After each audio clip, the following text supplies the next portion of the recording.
Hello, everyone, and welcome back to Dr. Polyglot's English podcast. I'm your host. And I'm Daniel. Great to be back with you all. Today's episode is perfect for beginners. We're going to walk through a typical day from the moment we open our eyes to the moment we close them again. Along the way, you'll pick up tons of everyday verbs and expressions. Exactly. This is real practical English, the kind you'll actually use every single day. Before we jump in, if this podcast is helping you, hit subscribe and share it with a friend who's learning English too. And drop a comment. Tell us about your own day or a topic you'd like us to cover next. All right, let's get into it. Dr. Polyglot, walk me through your morning. The very first thing that happens is I wake up, usually around 7 o'clock. 7? Not bad. I'm more of a night owl, so I drag myself up closer to 8 o'clock. Well, once I'm awake, the next step is to get out of bed. That phrase, get out of bed, is one you use constantly, so hold on to it. Noted. Then what? Then I head to the bathroom. I wash my face and brush my teeth. Wash my face, brush my teeth. 2 more must-know phrases. After the bathroom, where do you go? Straight to the kitchen to make breakfast. What about you, Daniel? What do you usually eat? Honestly, I'm a creature of habit. Toast with jam and a strong cup of coffee. Sometimes I'll throw in a piece of fruit, like an orange. Simple and effective. I usually go for oatmeal and a glass of juice. After breakfast? I get dressed, meaning I put on my clothes for the day. And if you're heading out, you probably put on your shoes and grab a jacket too. Exactly. Then I leave the house. Where do you go once you leave the house in the morning, Daniel? Most days I head to work. I actually work from home a lot, but a couple of days a week I go into the office. Nice mix. So let's recap that whole morning stretch with the key verbs. Wake up, get out of bed, wash my face, brush my teeth, make breakfast, get dressed, put on shoes, leave the house, go to work. A short list, but it covers almost everyone's morning on the planet. Let's slow down for a second, though, because leave the house can lead to a few different things. How do you actually get to work once you leave the house? Good question. On the days I go into the office, I usually walk to the bus stop and catch the bus. It takes about 20 minutes. Catch the bus? That's such a useful phrase. Do you ever drive instead? Sometimes, if the weather's bad. Then I'd say I drive to work or take the car. What about you? I usually walk to work, actually. It's only about 15 minutes, so I get some fresh air before the day starts. Walk to work. Nice. And what if someone takes the train? Then you'd say take the train or catch the train. Same idea as catch the bus. Great. So now we've got a few more transportation phrases. Catch the bus, take the train, drive to work, walk to work.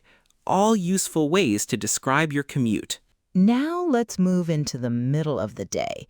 Danielle, what does your workday actually look like? At my desk, mostly.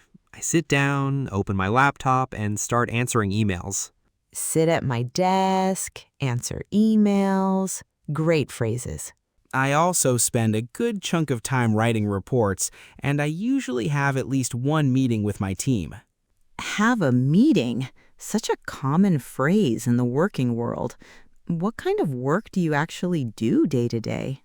These days, I write articles and put together lesson materials, so I might say I prepare lessons or work on a project. Around midday. I imagine you take a break? Always. I have lunch around noon, usually something quick, a wrap or a bowl of soup. Have lunch. Simple but essential. Do you cook it yourself or go out? Depends on the day. Sometimes I bring lunch from home, other times I go out to eat with a colleague. Do you ever take a break during the afternoon, or is it just lunch and then straight through to the end of the day? I always need a little afternoon break. Usually around 3 o'clock, I'll get up, stretch, and make a cup of coffee. Take a break, make a cup of coffee. Very relatable. I do the same thing, though I usually go for tea instead. It really helps me focus for the last stretch of the day. Sometimes I'll also check my phone or step outside for a few minutes of fresh air. Check my phone, step outside, both great little phrases for describing short breaks. After lunch, it's back to work, right?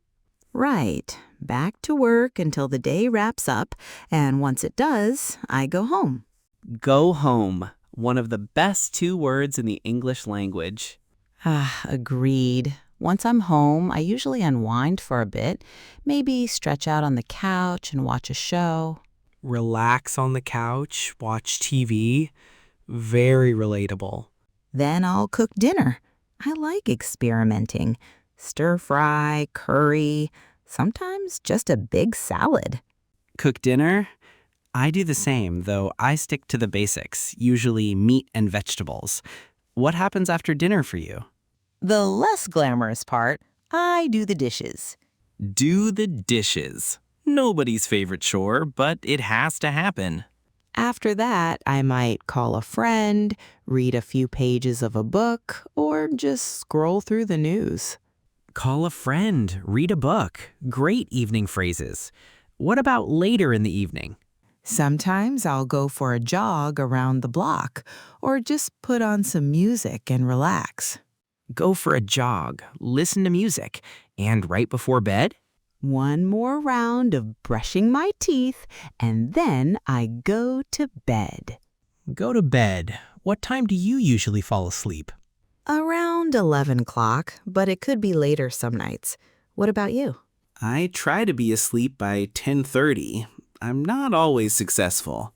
Before we wrap up, let's talk a little about the weekend too, since not every day looks exactly the same. What do you usually do on a Saturday? On Saturdays, I like to sleep in, meaning I wake up later than usual, no alarm clock. Sleep in. One of my favorite phrases, honestly. Do you get anything done, or is it a full rest day? A bit of both.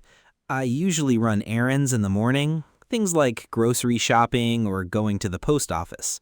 Run errands, go grocery shopping, such practical phrases. I usually do the laundry on Saturdays and maybe clean the apartment a little. Do the laundry, clean the apartment. Not the most exciting activities, but very real ones. And in the afternoon, I try to meet up with friends, maybe grab lunch together or see a movie. Meet up with friends, grab lunch, see a movie. That's a great weekend, honestly. So even though weekends look a little different from weekdays, a lot of these phrases, sleep in, run errands, and meet up with friends, are just as useful to know. So there you have it, an entire day, weekdays and weekends in English, start to finish. Let's run through the full list of phrases nice and clear. Wake up, get out of bed, wash my face, brush my teeth, make breakfast, get dressed, put on shoes, leave the house, go to work, sit at my desk, answer emails, write reports, have a meeting, prepare lessons, have lunch, go back to work, go home, relax on the couch, watch TV, cook dinner, do the dishes, read a book, call a friend, go for a jog, listen to music, go to bed. That's a lot of ground covered in one episode. And here's the thing. Every single one of these phrases is something you can use today. Try describing your own day out loud, from the moment you wake up to the moment you fall asleep. Even better, write it down. Seeing the words on paper helps them stick. And don't stress if you don't know every word yet. Just do your best with what you have. Fluency is built one day at a time. Well said. That wraps up today's episode. Thanks so much for spending this time with us. If you found this useful, subscribe so you don't miss the next lesson and share it with someone who's also learning English. And leave us a comment, tell us about your day, or suggest a topic for a future episode. I can't wait to read your comments. Until next time, keep practicing and have a wonderful day. Bye for now. Goodbye, everyone.